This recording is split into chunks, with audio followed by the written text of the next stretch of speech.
Rio Negro e Solimões, relembrando aí mais um álbum que tem pelo seu nome Na Sola da Bota, lançado no ano de 2003, contendo faixas de grandes sucessos, 14 faixas. E hoje vamos estar relembrando aí, ao fundo, ouvindo o que não poderia faltar, Rio Negro e Solimões.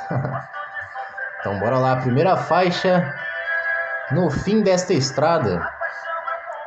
Segunda faixa, Na Sola da Bota. Terceira faixa, Clima de Rodeio. Quarta faixa, Amor Desencontrado.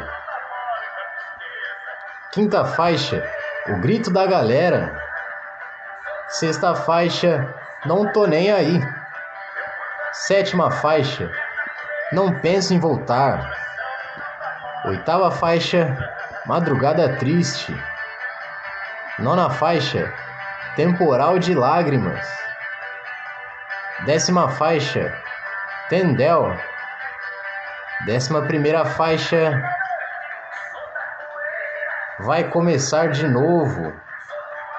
12ª faixa, Lençol Gelado. 13ª faixa, Cair na Realidade.